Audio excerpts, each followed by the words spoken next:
नमस्कार, आप सभी का स्वागत है हमारे इस YouTube चैनल एम क्लासेस में और मैं हूं सुबोध सिंह। आज आपके लिए लेके आया हूं लुसेंट की क्लास। सबसे पहले मैं आप देना चाहता हूं स्वतंत्रता दिवस की 74वां स्वतंत्रता दिवस हम लोग मना रहे हैं। इसके लिए मैं आप सभी को धन्यवाद देना चाहूँगा, बधाई देना चाहूँगा और मैं बताना चाहूँगा इससे पहले ही मैं अनाउंसमेंट कर दिया था कि मैं आप लोगों के लिए लुसेंट का क्लास लेके आऊँगा और आपका इंतजार का घड़ी समाप्त हुआ। आज से मैं लुसेंट का क्लास आपके लिए प्रस्तुत कर रहा हूँ। जो छात्र अभी इंटर पास करके लिए आए हैं उनके लिए एक सुनहरा मौका है कि वो घर बैठे अपने पढ़ाई को कैसे पूरा कर पाएंगे। इस वीडियो के माध्यम से वो पूरा कर पाएंगे। और जो इंटर पास किए हैं अभी, जो चाहते हैं अपना कैरियर सरकारी जॉब की तरफ लेके जाना, उसके लिए बहुत ही मील का पत्थर है ये लुसेंट और उसी को मैं पढ़ाने के लिए आज से प्रारंभ करूंगा। स्टेप बाय स्टेप मैं आपको पढ़ाऊंगा, समझाने की कोशिश करूंगा। किसी प्रकार की समस्या आएगी तो आप हमसे शेयर करेंगे अपने समस्याओं को, समझने में कोई परेशानी होगी तो आप उनको बताएंगे। तो मैं आपका समय इधर जाया नहीं करता हूँ, चलता हूँ पॉइंट की ओर और मैं बताना चाहूंगा लुसेंट पढ़ाऊंगा मैं शुरू से लेकर के पूरा अंत तक। तो पहला इसमें जो चैप्टर है वो है आपका इतिहास। पहला चैप्टर इसमें इतिहास है, तो मैं आपको इतिहास पढ़ाऊंगा आज। जो छात्र अभी अभी हमारे साथ जुड़े हैं मैं उनको बता दूं, कृपया इस चैनल को सब्सक्राइब कर लेंगे। जो वीडियो आता है उसको आप लाइक करेंगे। अगर पसंद नहीं आ रहा है तो आप हमें कमेंट करके बताएंगे कि उसमें क्या कमी है, मैं उस कमी को दूर करने की कोशिश करूंगा और बेहतर से बेहतर मैं आपको पढ़ाऊं। इसके लिए आप लोगों का सहयोग जरूरी है, तो कृपया आप हमें कमेंट करके बता सकते हैं। कोई भी सजेशन है तो आप हमें सजेशन दे सकते हैं। तो चलिए मैं टॉपिक और चलता हूँ, आपके सामने लेके आ रहा हूँ इतिहास का पहला चैप्टर। आपके सामने स्क्रीन पे आ रहा है इतिहास का पहला चैप्टर। ये जो आप स्क्रीन पे देख रहे हैं ये पुराना लुसेंट का मॉडल है। मैं आपको पुराना और नया दोनों से मिला के पढ़ाऊंगा।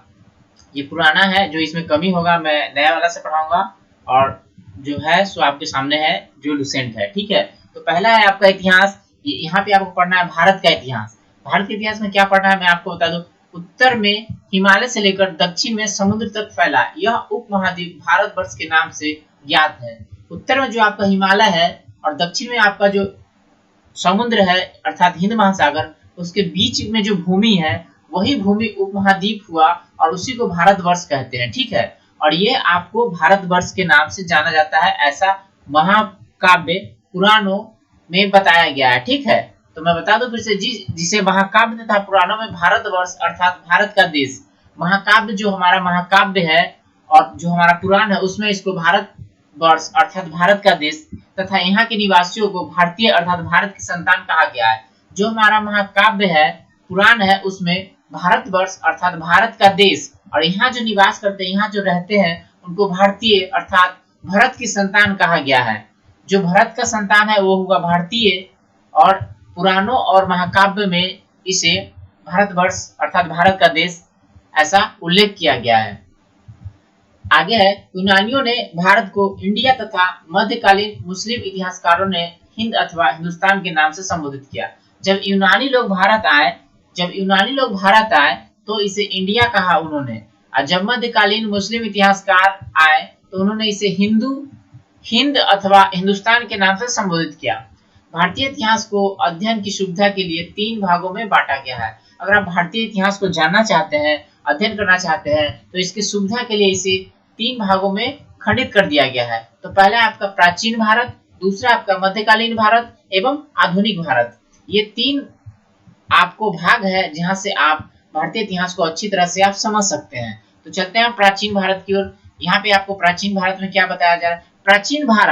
प्राचीन भारतीय इतिहास के स्रोत। अब देखिए प्राचीन भारत हम लोग कैसे जानेंगे, तो उसका कोई स्रोत होगा तब ना जानेंगे। तो यहाँ पे उसका स्रोत क्या क्या है ये बताया गया है। प्राचीन भारतीय इतिहास के विषय में जानकारी मुख्यतः 4 स्रोत से प्राप्त होती है। अगर आपको प्राचीन इतिहास के बारे में जानना है तो उसके लिए जो स्रोत है आपको 4 दिए गए हैं। पहला आपका धर्म ग्रंथ, दूसरा आपका ऐतिहासिक ग्रंथ, तीसरा आपका विदेशियों का विवरण और चौथा आपका पुरातत्व संबंधित साक्ष्य। मैं इसको इस तरह से बता दूं, जो हमारा धर्म ग्रंथ है उससे आपको प्राचीन इतिहास के बारे में पता चलेगा। ऐतिहासिक ग्रंथ है जो इतिहास से संबंधित ग्रंथ है उससे आपको पता चलेगा। जो अलग दूसरे देश के लोग हमारे यहाँ आए, उन्होंने जो विवरण तैयार किया, उन्होंने जो नोट तैयार किया, उससे भी आपको प्राचीन भारतीय इतिहास के बारे में जानकारी मिलेगा।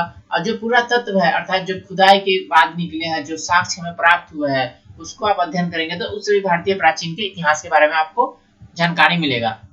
अब बात कर लेते हैं धर्म ग्रंथ एवं ऐतिहासिक से मिलने वाले महत्वपूर्ण जानकारी के बारे में। तो भारत का सर्वप्राचीन ग्रंथ वेद है। भारत का सबसे पुराना जो धर्म ग्रंथ है वो वेद है।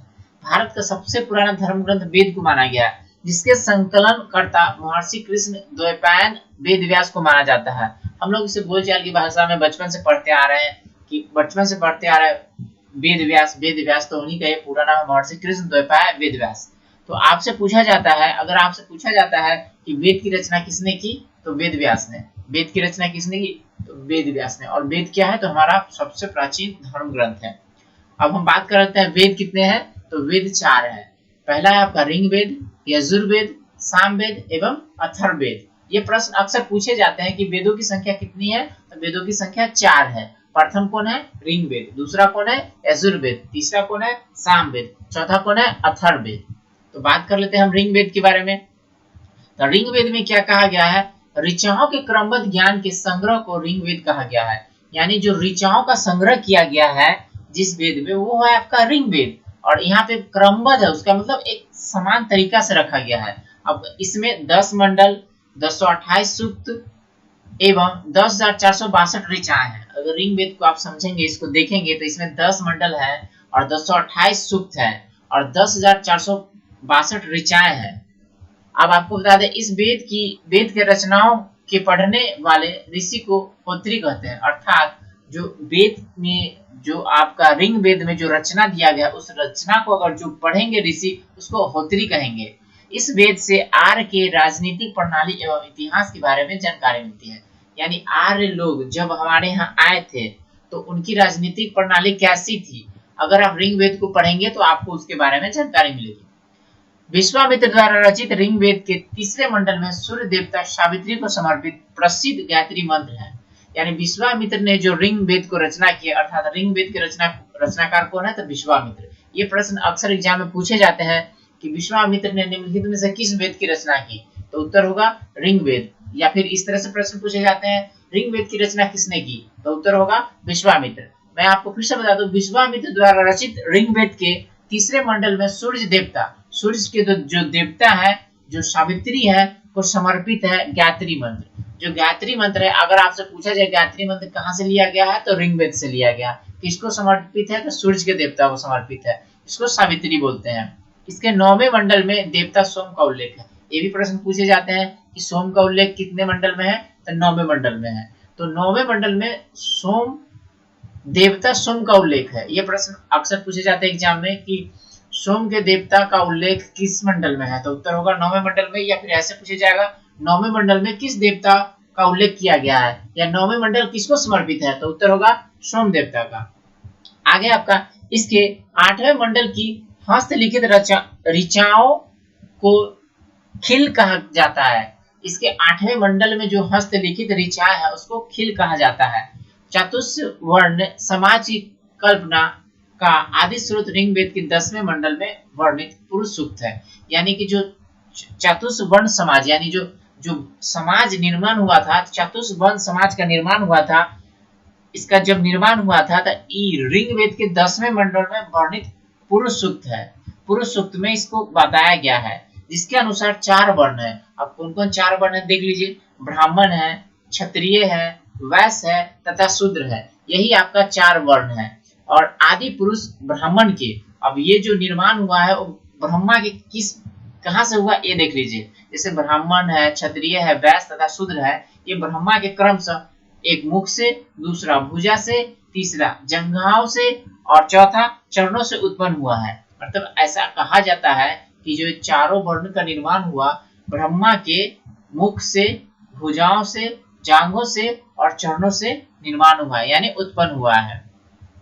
धर्म सूत्र 4 प्रमुख जातियों की स्थितियों, व्यवसायों, दायित्वों, कर्तव्यों तथा विशेषाधिकारों में स्पष्ट विभेद करता है। अगर आप धर्म सूत्र को देखेंगे तो ये 4 प्रमुख वर्ण है, इसमें ना अलग अलग व्यवस्थाएं दिखाई गई, जैसे स्थिति उसके बारे में दिखाई गई है, उसकी व्यवसायों को दिखाई गई है, उसकी दायित्वों को दिखाया गया है, उसके कर्तव्यों तथा विशेषाधिकारों में स्पष्ट विभेद करता है। ठीक है, अब हम आगे बात कर लेते हैं। बावन अवतार के 3 पगों के आख्यान का प्राचीन स्रोत ऋग्वेद है। ऐसा एक कहा जाता है कि एक अवतार था जिसको बावना अवतार कहते हैं, और इन्होंने 3 पग में ही पूरे धरती, आसमान और गगन को नाप लिया था, अर्थात 3 डेग में ही।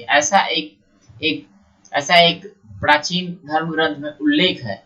और आगे मैं बता दूं ऋग्वेद में इंद्र के लिए 250 तथा अग्नि के लिए 200 ऋचाओं की रचना की गई है। अगर आप ऋग्वेद को ठीक से समझेंगे तो यहाँ पे इंद्र देवता के लिए 250 और अग्नि के लिए 200 ऋचाओं की रचना की गई है। और ये प्रश्न अक्सर पूछे जाते हैं कि इंद्र देवताओं के लिए कितनी ऋचाओं की रचना की गई है, तो 250, और अग्नि के लिए कितना है, तो 200। ये अक्सर एग्जाम में पूछे जाते हैं, तो आप इसे याद रखेंगे। आगे आपका प्राचीन इतिहासकार के साधन के रूप में वैदिक साहित्य में ऋग्वेद के बाद शतपथ ब्राह्मण का स्थान आता है। अगर आपको प्राचीन इतिहास जानना है, प्राचीन इतिहास आपको जानना है, तो इसमें सबसे पहले आपको ऋग्वेद को जानना होगा, और इसके बाद जो स्थान आता है वह आपका शतपथ ब्राह्मण का। अर्थात आप शतपथ ब्राह्मण से भी प्राचीन इतिहास के बारे में जानकारी प्राप्त कर सकते हैं। और एक बात यहाँ पे मैं बता दूं, जो नया किताब में दिया गया है, ऋग्वेद के कई परिच्छेदों में प्रयुक्त अधन्य शब्द का प्रयोग गाय से है। अर्थात ऋग्वेद के कई परिच्छेदों में प्रयुक्त किया गया अधन्य, अधन्य शब्द का अर्थ गाय से होता है। अधन्य शब्द का अर्थ गाय से होता है। धर्मसूत्र 4 प्रमुख जातियों की विशेषाधिकार, व्यवसाय, दायित्व, कर्तव्य तथा विशेषाधिकार में स्पष्ट विभेद करता है, ये मैं आपको बता चुका हूँ।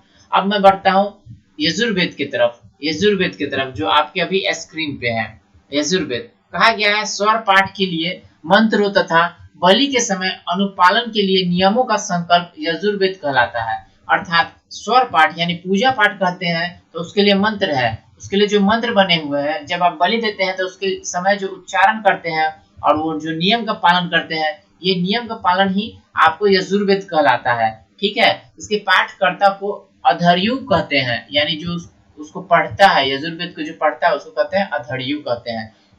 यह एक ऐसा वेद है जो गद एवं पद दोनों है। बड़े एग्जाम में पूछे जाते हैं कि चारों वेद में ऐसा कौन सा वेद है जो गद और पद दोनों है, तो उत्तर हो जाएगा यजुर्वेद। यजुर्वेद फिर से आप जान लीजिए, ऐसा प्रश्न आता है कि हमारे ऐसे कौन से वेद है जो गद और पद दोनों है, तो वो है आपका यजुर्वेद। अब इसके बाद आते हैं, यजुर्वेद के बाद आते हैं हम सामवेद की ओर। सामवेद की ओर हम आते हैं। सामवेद में यह गाई जा सकने वाली ऋचाओं का संकलन है। सामवेद को गाया जा सकता है, तो इसमें लिखा गया है यह गाय जा सकने वाले ऋचाओं का संकलन है। इसके पाठकर्ता को अधृत कहते हैं। इसे भारतीय संगीत का जनक कहा जाता है। ये भी प्रश्न पूछा जाता है कि भारतीय संगीत का जनक किसे माना जाता है, तो उत्तर होगा सामवेद। सामवेद सामवेद आपको ऐसे भी क्वेश्चन पूछे जाते हैं कि निम्नलिखित में से सामवेद का संबंध है किससे, तो भारतीय संगीत के जनक के रूप में इसे जाना जाता है। यानी ये प्रश्न पूछा जाता है भारतीय संगीत का जनक किस वेद को माना जाता है, तो सामवेद को। सामवेद को गाय मतलब यह गाई जा सकने वाली ऋचाओं का संकलन है, मतलब सामवेद को गाया जा सकता है। ठीक है, अब आगे देखते हैं अथर्ववेद के बारे में। आगे हम जानते हैं अथर्ववेद के बारे में।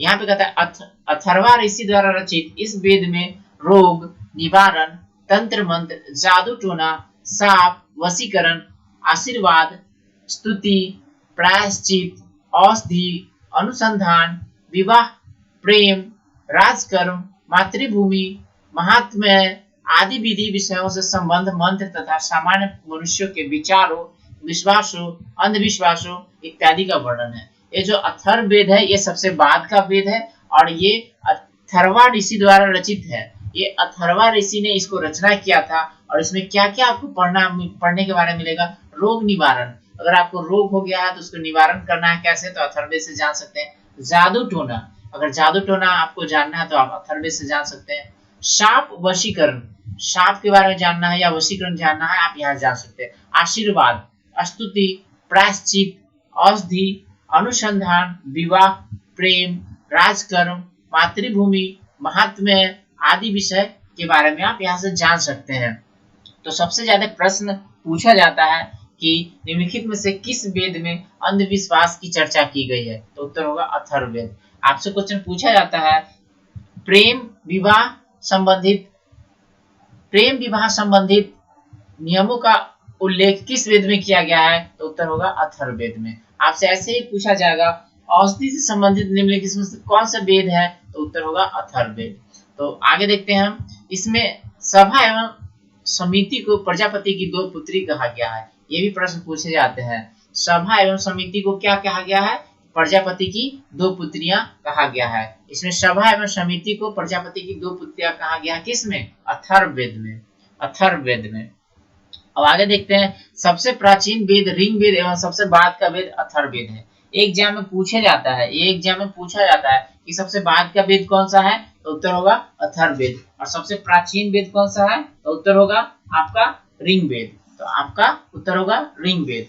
अब आगे देखते हैं, वेदों को भली भांति समझने के लिए छंद वेदांगों की रचना हुई। अगर वेद को आप ठीक से समझना चाहते हैं तो उसके लिए एक अलग से रचना हुआ छंद वेदांगों की, मतलब 6 वेदांगों की, 6 वेदांग की रचना की गई। ये भी प्रश्न पूछे जाते हैं कि वेदांगों की संख्या कितनी है, तो उत्तर होगा 6। क्यों किया गया? वेदों को भली भांति समझने के लिए। अब ये क्या है? ये है आपका शिक्षा, ज्योतिषी, कल्प, व्याकरण, निरुक्त तथा छंद। ये 6 वेदांग है जिससे आप ठीक ठीक से वेदों को समझ सकते हैं। ये है पहला आपका शिक्षा, ज्योतिषी, कल्प, व्याकरण, निरुक्त तथा छंद।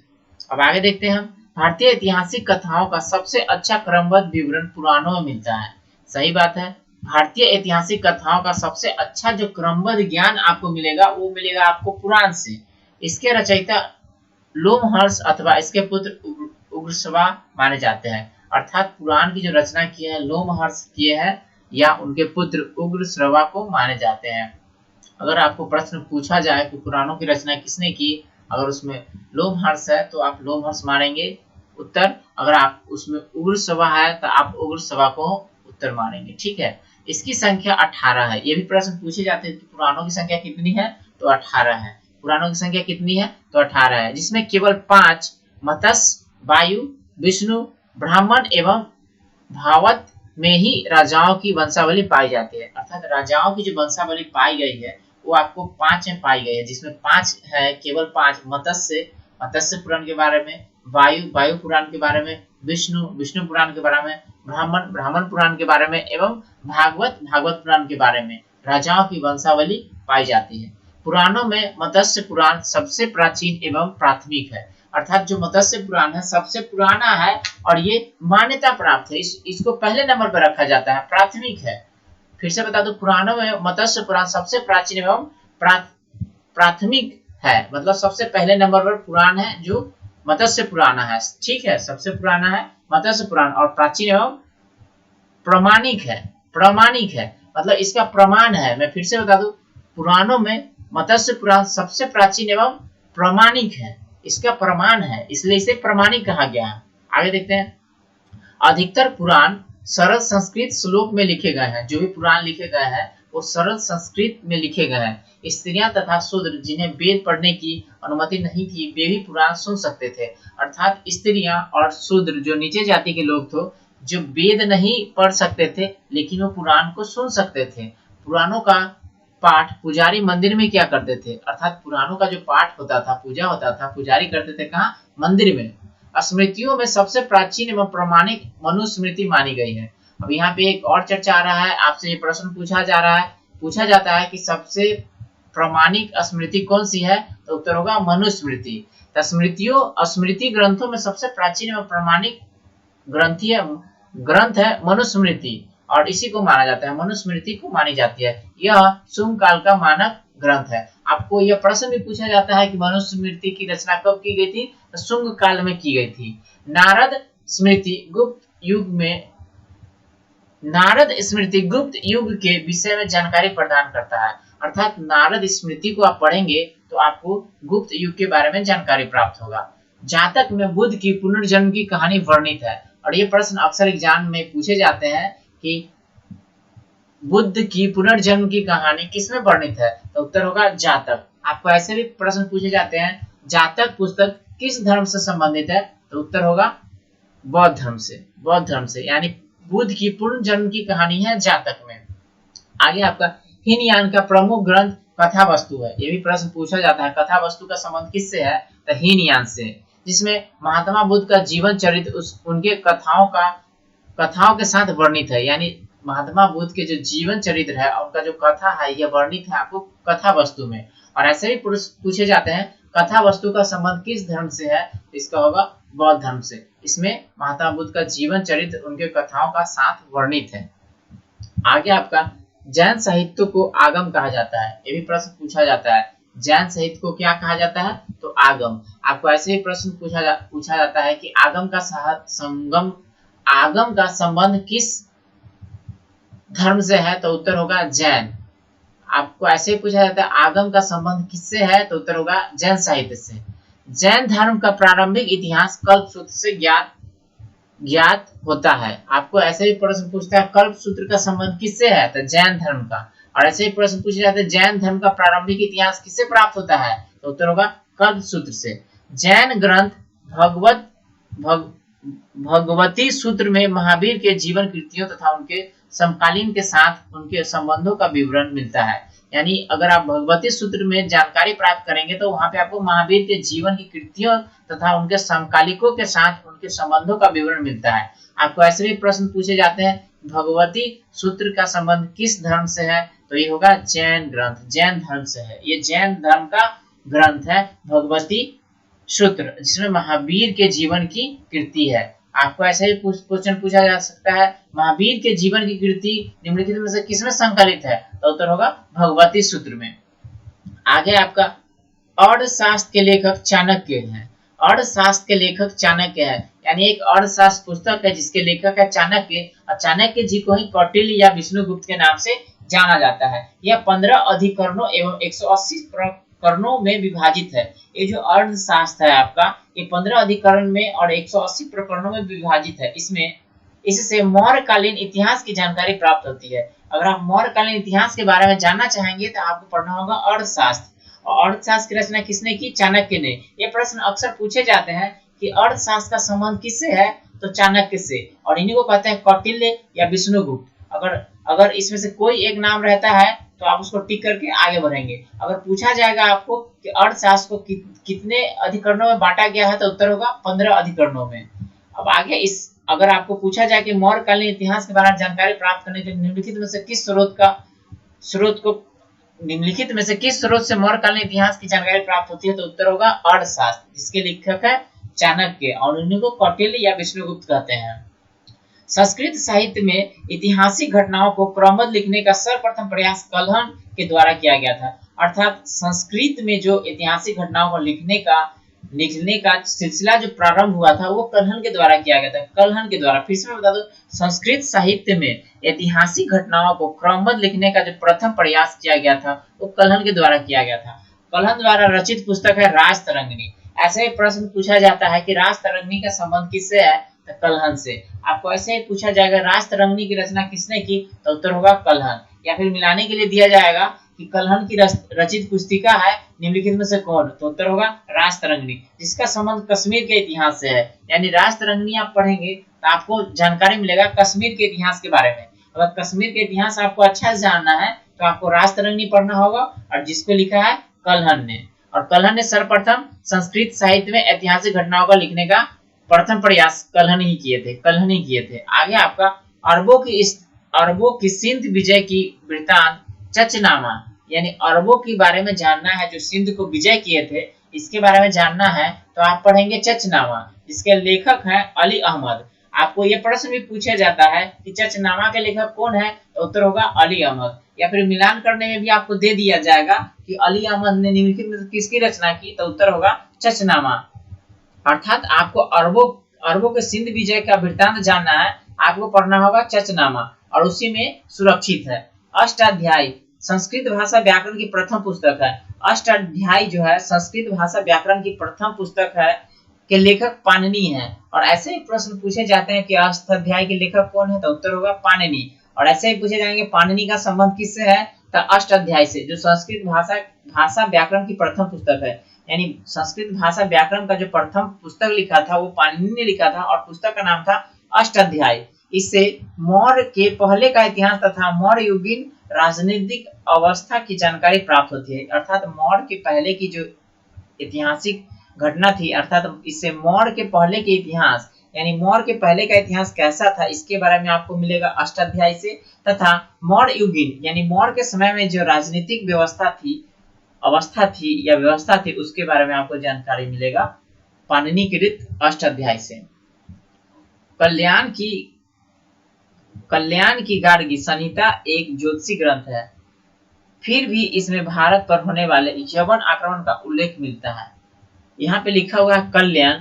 कल्याण फिर से मैं आपको बता दूं, फिर से मैं यहाँ पे बता दूं आपको, यहाँ पे लिखा हुआ है आपका, यहाँ पे थोड़ा थोड़ा लिखा हुआ है कात्यायन, यहाँ पे लिखा हुआ है कात्यायन, लेकिन यहाँ पे जब जूम करके देखा जा रहा है तो जूम जरा बड़ा हो रहा है, इसलिए वहां पे उच्चारण सही समझ में नहीं आ रहा है। मैं फिर से बता दूं, ओरिजिनल पुस्तक से देखिए, कात्यायन।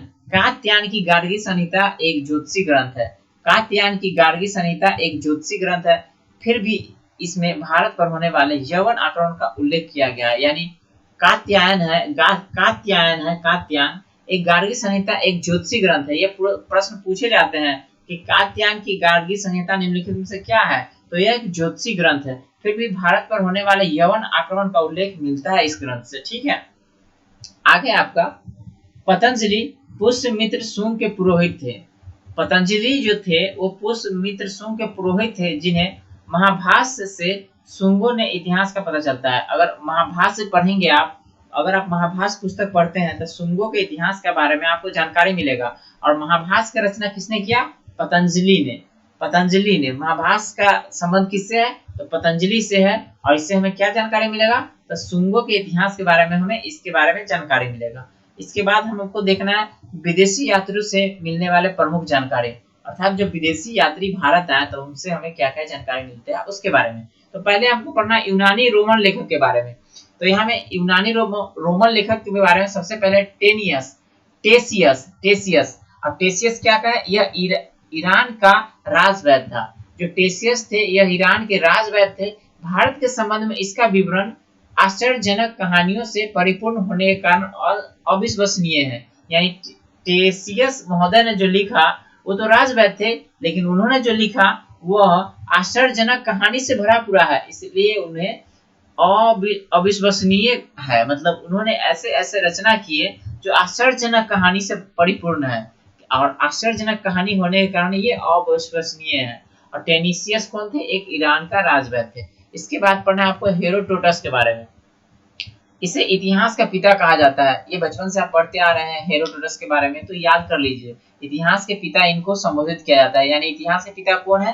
हेरोडोटस। ये प्रश्न अक्सर पूछे जाते हैं, या तो डायरेक्ट वे में या इनडायरेक्ट वे में या मिलान करने वाले में। इतिहास के पिता कौन है? हेरोडोटस। हेरोडोटस याद कर लीजिए।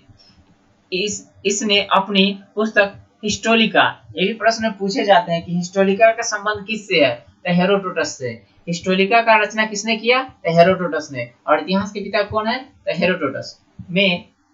हेरोडोटस में 5वीं शताब्दी ईसा पूर्व में भारत फारस के संबंध का वर्णन किया है। अर्थात हेरोडोटस हिस्टोरिका में भारत और फारस, जिसको वर्तमान में इराक कहते हैं, का संबंध के बारे में वर्णन किया गया, परंतु इसका विवरण भी अनुश्रुतियों एवं अफवाहों पर आधारित है। अर्थात ये जो भारत और फारस के बारे में वर्णन किया गया है ये अफवाह पर आधारित है। ठीक है, अब इसके बाद आता है आपका सिकंदर के साथ आने वाले लेखकों में। अब सिकंदर के साथ जो लेखक है उनके बारे में आपको पढ़ना है। सिकंदर के साथ आने वाले लेखकों में निर्याकस, आनेसिक्रस्टस तथा ऑस्टिबुलस के विवरण अधिक प्रमाणिक एवं विश्वसनीय है। अर्थात सिकंदर के साथ जो लेखक आए उसमें निर्याकस, आनेसिक्रिस्टस तथा ऑरिस्टोबुलस जो विवरण तैयार किए, जो लिखे, उस पर विश्वास किया जा सकता है, वो विश्वसनीय है। उसके बाद आपको पढ़ना है मेगास्थनीज के बारे में। अब मेगास्थनीज के बारे में पढ़ना है। अब देखिए, कहता है यह सेल्यूकस निकेटर का राजदूत था। और ये प्रश्न पूछे जाते हैं कि मेगास्थनीज किसके राजदूत थे, तो वो उत्तर में आएगा सेल्यूकस निकेटर। सेल्यूकस निकेटर का राजदूत थे मेगास्थनीज, जो चंद्रगुप्त मौर्य के दरबार में आया था। यह भी प्रश्न पूछा जाता है कि चंद्रगुप्त मौर्य के दरबार में कौन आया था, तो मेगास्थनीज। और ऐसे भी क्वेश्चन पूछा जाता है कि मेगास्थनीज किसके दरबार में आए थे, तो उत्तर होगा चंद्रगुप्त मौर्य। इसने अपनी पुस्तक इंडिका में मौर्य युगीन समाज एवं संस्कृति के विषय पर लिखा है। अब यहाँ पे क्वेश्चन आगे आता है इस तरह से भी कि इंडिका की रचना किसने की, तो उत्तर होगा मेगास्थनीज ने। अब ऐसे भी क्वेश्चन पूछा जा सकता है कि मेगास्थनीज रचित कृति है, यानी मेगास्थनीज ने किसकी रचना की, तो उत्तर होगा इंडिका की। और इंडिका से क्या जानकारी मिलता है, मौर्य युगीन समाज एवं संस्कृति के विषय में जानकारी मिलता है कि मौर्य युगीन समाज कैसा था। अगर इसको जानना है आपको तो इंडिका पढ़ना होगा। और इंडिका को किसने लिखा, मेगास्थनीज ने। अब आगे है आपको डायमेकस के बारे में पढ़ना है। यह सीरिया नरेश अंत्योकस का राजदूत था। ये भी प्रश्न पूछे जाते हैं, डायमेकस किसका राजदूत था, तो अंत्योकस का राजदूत था जो बिंदुसार के दरबार में आया था। ऐसे प्रश्न पूछे जाते हैं कि बिंदुसार के दरबार में निम्नलिखित में से कौन आए थे, तो डायमेकस। ये कहां से आए थे, सीरिया से आए थे। किसके राजदूत थे, अंत्योकस का राजदूत थे। इसका विवरण भी मौर्य युग से संबंधित है, यानी इन्होंने जो विवरण तैयार किया उसमें भी आपको मौर्य के बारे में जानकारी मिलेगा। अब इसके बाद पढ़ना है आपको डायोनीसियस। यह मिस्र नरेश टॉलमी फिलाडेल्फस का राजदूत था। डायोनीसियस थे ये मिस्र के नरेश टॉलमी फिलाडेल्फस के राजदूत थे जो अशोक के राज दरबार में आए थे। ये भी प्रश्न पूछे जाते हैं कि डायोनीसियस किसके दरबार में आए थे, तो उत्तर होगा अशोक। अशोक के दरबार में आए थे। और ये कहां से आए थे, मिस्र से आए थे। मिस्र नरेश टॉलमी फिलाडेल्फस के राजदूत थे। इसके बाद आपको पढ़ना है टॉलमी। टॉलमी के बारे में इसके पढ़ना है। इसने दूसरी शताब्दी में भारत का भूगोल नामक पुस्तक लिखी। और ये भी प्रश्न पूछे जाते हैं, भारत का भूगोल किसने रचना किया था, टॉलमी ने। कब किया, दूसरी शताब्दी में। ये फिर से मैं बता दूं, टॉलमी इसने दूसरी शताब्दी में भारत का भूगोल नामक पुस्तक की रचना की। बहुत ही फेमस पुस्तक है और सबसे ज्यादा एग्जाम में ये इस तरह के प्रश्न पूछे जाते हैं कि भारत का भूगोल पुस्तक के रचनाकार कौन है, उत्तर होगा टॉलमी। आगे देखते हैं प्लिनी। प्लिनी के बारे में, इसने प्रथम शताब्दी में नेचुरल हिस्ट्री नामक पुस्तक लिखी। ये भी प्रश्न पूछे जाते हैं, नेचुरल हिस्ट्री किसने लिखी, तो प्लिनी ने। बहुत ही ज्यादा पूछे जाते हैं नेचुरल हिस्ट्री का संबंध किससे है, तो प्लिनी से। ये प्रथम शताब्दी में लिखे थे। इसमें भारतीय पशुओं, पेड़ पौधों, खनिज पदार्थ आदि के बारे में विवरण मिलता है। अगर आपको नेचुरल हिस्ट्री पढ़ेंगे तो इसमें आपको भारतीय पशुओं, पेड़ पौधों, खनिज आदि के बारे में जानकारी मिलेगा। इसके बाद पढ़ना है आपको पेरी प्लस ऑफ द इरिथियन सी। ये प्रश्न बीपीएससी में पूछे जा गए हैं इनसे संबंधित। पेरी प्लस ऑफ द इरिथियन सी, इस पुस्तक के लेखक के बारे में जानकारी नहीं है। ये पुस्तक का नाम है पेरी प्लस ऑफ द इरिथियन सी और इसको किसने लिखा इसके बारे में जानकारी नहीं। यह लेखक करीब 80 ईस्वी में हिंद महासागर की यात्रा पर आया था।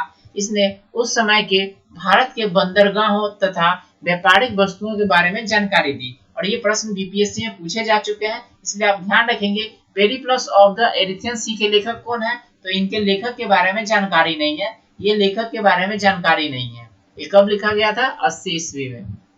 इसके बाद पढ़ना है चीनी लेखक के बारे में। चीनी लेखक में आपको पढ़ना है फाहियान। यह चीनी यात्री गुप्त नरेश चंद्रगुप्त द्वितीय के दरबार में आया था। ये फाहियान कहाँ के थे, चीन के थे। किसके दरबार में आए थे, चंद्रगुप्त द्वितीय के दरबार में आए थे। इसने अपने विवरण में मध्य प्रदेश के समाज एवं संस्कृति के बारे में वर्णन किया है। यानी इन्होंने जो नोट तैयार किया उसमें मध्य प्रदेश के समाज और संस्कृति के बारे में वर्णन किया है। इसने मध्य प्रदेश की जनता को सुखी एवं समृद्ध बताया है। यानी फाहियान जो आए थे मध्य प्रदेश के बारे में वर्णन किया और मध्य प्रदेश के जनता को सुखी एवं समृद्ध बताया। इसके बाद आता है संयुगन के बारे में। यह 518 ईस्वी में भारत आया।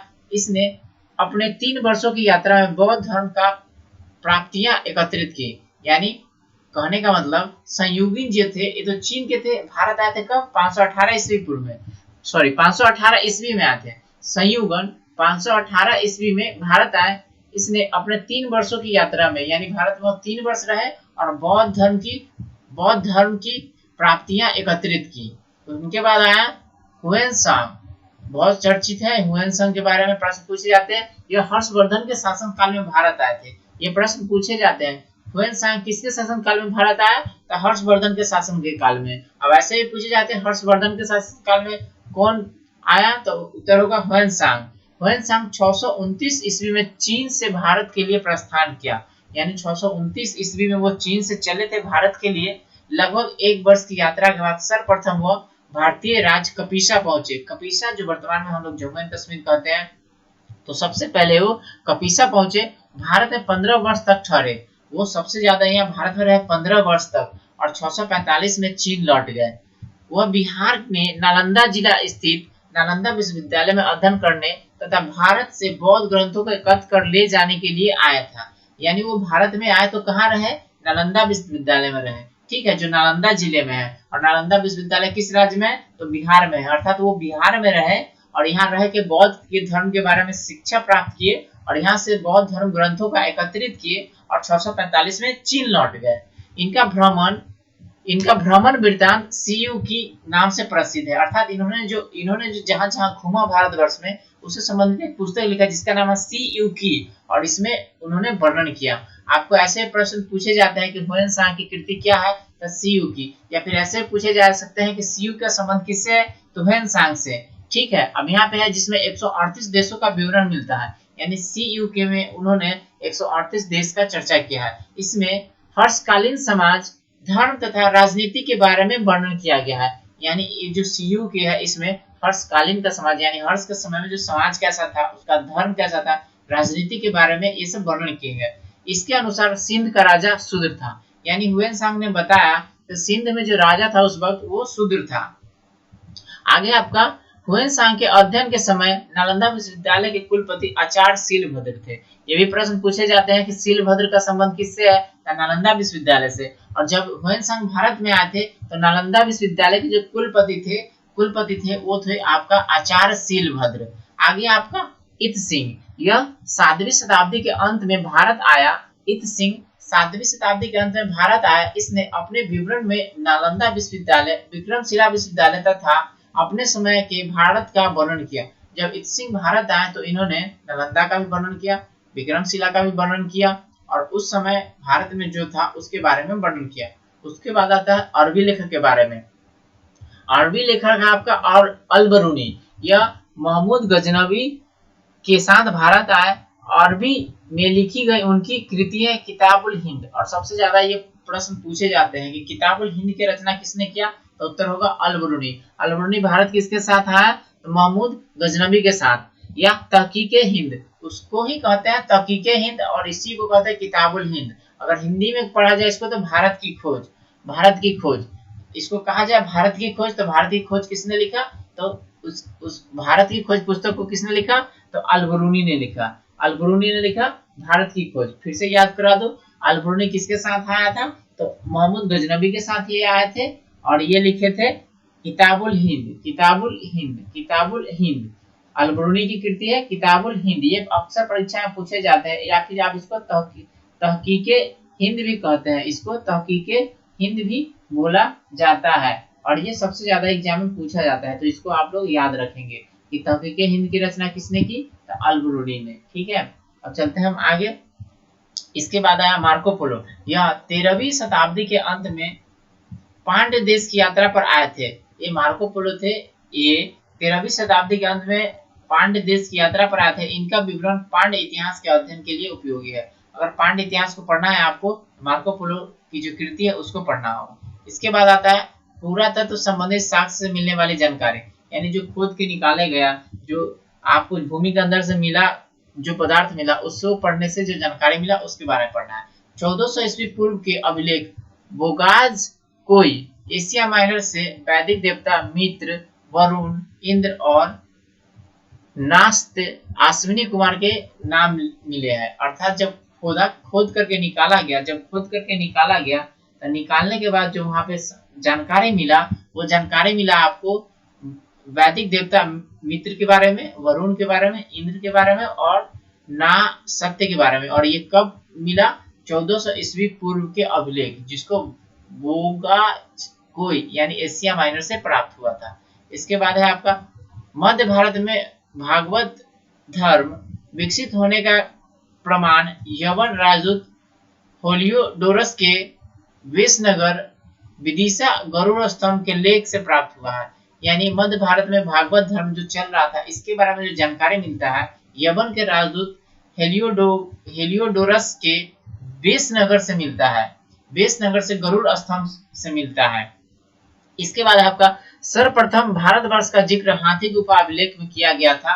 और ये प्रश्न पूछे जाते हैं एग्जाम में कि भारतवर्ष का जिक्र कहाँ किया गया था? तो हाथी गुफा में किया गया था। इसलिए आप लोग याद रखेंगे कि सर्वप्रथम भारतवर्ष का जिक्र कहाँ किया गया था?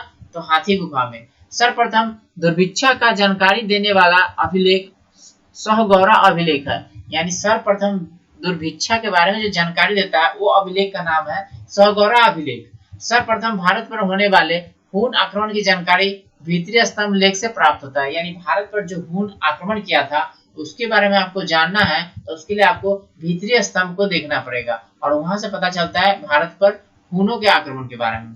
उसके बाद आपका सती प्रथा का पहला लिखित साक्ष्य एरन अभिलेख यानी शासन भानुगुप्त से प्राप्त होता है। यानी सती प्रथा के बारे में आपको जानना है तो आपको एरन अभिलेख देखना पड़ेगा और वहां के जो शासक थे भानुगुप्त थे, अर्थात भानुगुप्त थे और वहां पे आपको एरन अभिलेख देखना होगा जहां पे आपको सती प्रथा के बारे में जानकारी मिलेगा। उसके बाद है आपका रेशम बुनकर की श्रेणियों की जानकारी मंदौर अभिलेख से प्राप्त होता है। अगर आप रेशम बुनकर के बारे में जानना चाहते हैं तो आपको देखना होगा मंदौर अभिलेख। मंदौर अभिलेख ऐसे ही प्रश्न पूछे जाएंगे। मंदौर अभिलेख का संबंध किससे है? रेशम बुनकर से। आगे आपका अभिलेखों का अध्ययन इपिग्राफी कहलाता है। अगर आप अभिलेख के बारे में पढ़ना चाहते हैं तो जो उसको एक वर्ड में कहते हैं, वन वर्ड में इपिग्राफी। इपिग्राफी का अर्थ होता है अभिलेखों का अध्ययन, तो इसको वन वर्ड में कहते हैं इपिग्राफी। इपिग्राफी यानी अभिलेखों का अध्ययन।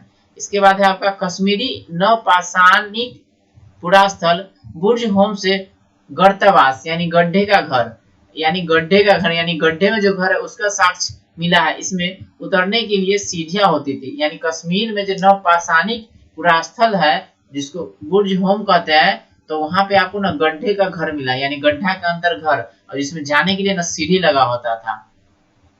प्राचीनतम सिक्कों को आहत सिक्के कहा जाता है। जो प्राचीन में जो सिक्का चलता था उसको कहते हैं आहत। इसी को साहित्य में कासारपन कहा गया है। यानी जो प्राचीन में जो सिक्का चलता था उसको कहते थे आहत और इसको साहित्य में कासारपन कहा गया है। साहित्य जो होता है उसमें इसको कासारपन कहा गया है। सर्वप्रथम सिक्कों पर लेख लिखने का कार्य यवन शासक ने किया था। यानी सिक्का पर जो लेख लिखा गया वो सबसे पहले प्रारंभ किया यवन शासक ने। समुद्रगुप्त की बीना बजाती हुई मुद्रा वाले सिक्के से उनके संगीत प्रेमी होने का प्रमाण मिलता है। अर्थात समुद्रगुप्त को सिक्का पर दिखाया गया है बीना बजाते हुए, तो इससे क्या पता चलता है कि वो संगीत प्रेमी थे। और ये प्रश्न अक्सर पूछा जाता है कि निम्नलिखित में से बीना बजाते हुए किसको दिखाया गया है सिक्कों पे, तो उत्तर होगा समुद्रगुप्त को। और समुद्रगुप्त को बीना बजाते हुए दिखाया गया, तो इससे पता चलता है कि वो संगीत प्रेमी थे। अरिकमेंडु पुदुचेरी के निकट से रोमन सिक्के प्राप्त हुए। अब यहाँ पे आपको बताया जा रहा है कि अरिकमेंडु एक जगह है यानी पुदुचेरी के आसपास, वहां से आपको रोमन सिक्के प्राप्त हुए हैं। रोमन सिक्के प्राप्त हुए कहां से? तो ये आपको अरिकमेंडु से प्राप्त हुए यानी पुदुचेरी के निकट से। यहाँ पे कुछ छूट गया, इधर मैं आपको बता दूं जो आप लोग पढ़ लेंगे महत्वपूर्ण अभिलेख के बारे में। जैसे हाथी गुफा अभिलेख, तो उस वक्त राजा कौन था? तो कलिंग राजा खरवेल थे। हाथी गुफा अभिलेख, तो उस वक्त शासक थे आपका कलिंग राजा खरवेल। उसके बाद जूनागढ़ जिसको गिरनागढ़ अभिलेख कहते हैं, तो इसका संबंध है रुद्रदामन से। उसके बाद है नासिक अभिलेख। नासिक अभिलेख का संबंध है गौतमी वलश्री से। उसके बाद है प्रयाग स्तंभ लेख, तो इसका संबंध है समुद्रगुप्त से। उसके बाद है एरोन अभिलेख, तो एरोन अभिलेख का संबंध है पुलकेशिन द्वितीय से। उसके बाद है आपका मंदसौर अभिलेख, तो मंदसौर अभिलेख का संबंध है आपका मालवा नरेश यशोधर्म से। यशोवर्मन होना, यशोधर्म से, मैं देख के बताता हूँ आपको, यशोवर्मन से। मालवा नरेश यशोवर्मन से, यशोवर्मन से, यहाँ पे गलत प्रिंटिंग है। उसके बाद है आपका ग्वालियर अभिलेख का संबंध है प्रतिहार नरेश भोज से। ग्वालियर अभिलेख का संबंध है प्रतिहार नरेश भोज से। भीतरी एवं जूनागढ़ अभिलेख का संबंध है स्कंदगुप्त से। देवपाड़ा अभिलेख का संबंध है बंगाल के शासक विजय सेन से। तो ये आपको महत्वपूर्ण अभिलेख के बारे में जानकारी है जो आपको याद रखना है, अक्सर एग्जाम में पूछे जाते हैं। और बीपीएससी की तैयारी करेंगे तो आपको तो इसको रट लेना है क्योंकि वहां पे मिलान करने में ये पूछा जाता है, इसलिए आप इसको याद कर लेंगे। ठीक है, चलते हैं हम आगे क्या बताया जा रहा है इसके बारे में देखते हैं। यहाँ पे आपका प्रागैतिहासिक काल, यहाँ पे क्या बताया गया है मैं आपको बता देता हूँ। जिस काल में मनुष्य ने घटनाओं का कोई लिखित विवरण उद्धृत नहीं किया उसे प्रागैतिहासिक काल कहते हैं। अर्थात जब मनुष्य लिखना पढ़ना नहीं जानता था, वो लिख नहीं सकता था, उसी को कहते हैं प्रागैतिहासिक काल। मानव विकास के उस काल को इतिहास कहा जाता है जिसका विवरण लिखित रूप में उपलब्ध है। अर्थात इतिहास किसको कहते हैं? तो जहाँ पे आपको लिखित वर्णन उपलब्ध है उसी को हम इतिहास करते हैं। अर्थात मानव ने लिखना जान गया था और वो जो लिखा है वही हमारा इतिहास है। आधि ऐतिहासिक काल उस काल को कहते हैं जिस काल में लेखन कला के प्रचलन के बाद उपलब्ध लेख पढ़े नहीं जा सकते। अर्थात लेखन कला तो आ गया था, लेकिन उनके द्वारा लिखी गई चीज को हम पढ़ नहीं सकते। यही आपका आधि ऐतिहासिक काल। आगे आपका ज्ञानी मानव अर्थात होमोसेपियंस। ज्ञानी मानव को कहते हैं अंग्रेजी के साइंस भाषा में होमोसेपियंस का प्रवेश इस धरती पर आज से लगभग 30 या 40 हजार वर्ष पूर्व हुआ। यानी जब बुद्धि वाला जो ह्यूमन मनुष्य धरती पर आया, वहां से 30 से 40 हजार वर्ष पूर्व धरती पर आया। आगे आपका पूर्ण पाषाण युग के मानव की जीवन का मुख्य आधार था शिकार। यानी पूर्व पाषाण युग में जो लोग रहते थे वो अपना भोजन के लिए निर्भर थे शिकार पे। उनका मेन काम था शिकार करना, उनका मुख्य आधार था शिकार करना। किसका? पूर्ण पाषाण युग के मानव का। आगे आपका आग का आविष्कार पूरा पाषाण काल में एवं पहिए का नवपाषाण काल में हुआ। और ये अक्सर प्रश्न में पूछे जाते हैं कि आग का आविष्कार कब हुआ, तो उत्तर होगा पूरा पाषाण में। और पहिए का आविष्कार कब हुआ, तो नवपाषाण में। तो आप इसको याद कर लेंगे, याद करके चलिए। आग का आविष्कार कब हुआ? पूरा पाषाण काल में। पहिए का आविष्कार कब हुआ? नवपाषाण युग में। तो ये प्रश्न पूछे जाते हैं। मनुष्य में अस्थायी निवास की प्रवृत्ति नवपाषाण काल में हुई, अर्थात लोग घर बना करके रहने लगे। ये प्रवृत्ति कब स्टार्ट हुआ? तो ये हुआ आपका नवपाषाण काल में। तथा उसने सबसे पहले कुत्ता को पालतू बनाया। और यह भी प्रश्न पूछे जाते हैं कि आदि मानव ने सबसे पहले किस पशु को पालतू बनाया, तो उत्तर होगा कुत्ता को। मनुष्य ने सर्वप्रथम तांबा धातु का प्रयोग किया। ये भी प्रश्न पूछे जाते हैं कि मनुष्य ने सर्वप्रथम किस धातु का उपयोग किया था, तो तांबा का। इसके द्वारा बनाए जाने वाले प्रथम औजार थे कुल्हाड़ी। तो सबसे पहले उन्होंने तांबा को कुल्हाड़ी बनाया था, और जिसकी प्राप्ति अतिरक पक्कम से हुआ था। मतलब वो जो साक्ष्य मिला था, जो कुल्हाड़ी उन्होंने बनाया था, वो साक्ष्य मिला था अतिरम कप्पन से मिला था। ठीक है, अतिरक कप्पन। ये यहाँ पे पुराना पुस्तक है, इसलिए इस तरह की यहाँ पे चर्चा किया गया है। नया पुस्तक में है क्या, आप लोग देख लेंगे। ठीक है, फिर से बता दो, मनुष्य ने सर्वप्रथम तांबा का प्रयोग किया तथा उसके द्वारा बनाया गया प्रथम औजार था, वो था आपका कुल्हाड़ी। यानी सबसे पहले उन्होंने जो बनाया, वो उन्होंने कुल्हाड़ी बनाया। कुल्हाड़ी का इस्तेमाल किया सबसे पहले उन्होंने। और आगे क्या है देखते हैं। कृषि का आविष्कार नवपाषाण काल में युग में हुआ। ये भी प्रश्न पूछा जाता है कि कृषि का आविष्कार कब हुआ, तो नवपाषाण काल युग में हुआ। प्रागैतिहासिक अन्न उत्पादन स्थल मेहरगढ़ है। यानी प्रागैतिहासिक काल में जो जगह है जहाँ पे मेहरगढ़ है, जहाँ से अन्न उत्पादन स्थल, जहाँ पे अन्न उत्पादन हुआ, पश्चिमी बलूचिस्तान में अवस्थित है। यानी जो मेहरगढ़ है कहाँ पे है, पश्चिमी बलूचिस्तान में अवस्थित है। कृषि के लिए अपनाई गई सबसे प्राचीन फसल गेहूं थी एवं जौ थी। यानी कृषि जहाँ पे हुआ उसमें सबसे पुराना जो फसल है गेहूं एवं जौ। इस तरह के प्रश्न पूछे जाते हैं, कृषि के लिए कौन सी फसल सबसे पहले अपनाई गई, तो गेहूं एवं जौ। आगे आपका पल्लावरम नामक स्थान पर प्रथम भारतीय पूरा पाषाण कलाकृति की खोज हुई। यानी पल्लावरम एक जगह है जहाँ पे ना भारतीय पूरा पाषाण कलाकृति की खोज हुई वहां पे। आगे भारत में पूर्व प्रस्तर युग के अधिकांश औजार स्फटिक पत्थर के बने हुए थे। ये प्रश्न पूछे जाते हैं कि पूर्व प्रस्तर युग में अधिकांश औजार किसके बने थे, तो स्फटिक के बने थे। ये पत्थर के थे, स्फटिक पत्थर के बने थे। आगे आपका भारत का सबसे प्राचीन नगर कौन सा है, तो मोहनजोदड़ो था। भारत का सबसे प्राचीन नगर मोहनजोदड़ो था, सिंधी भाषा में जिसका अर्थ होता है मृतकों का टीला। ये अक्सर प्रश्न पूछे जाते हैं कि मोहनजोदड़ो का अर्थ क्या होता है, तो मृतकों का टीला। मैं कल आप लोगों को इससे संबंधित सिंधु सभ्यता पढ़ाऊंगा। कल मैं आप लोगों को दूसरे क्लास में सिंधु सभ्यता पढ़ाऊंगा। आज तक इतना ही मैं आपके सामने प्रस्तुत कर रहा हूँ। उम्मीद करता हूँ आपको पसंद आ रहा है। तो पसंद आ रहा है तो कृपया इस वीडियो को लाइक कीजिए, दोस्तों में शेयर कीजिए, ताकि वो अपने ज्ञान को बढ़ा सके। और किसी प्रकार की समस्या है, कोई भी सुझाव देना चाहते हैं, आप हमें कमेंट में लिख के बता सकते हैं। अगले वीडियो में मैं आपको बताऊंगा सिंधु सभ्यता। इस वीडियो में इतना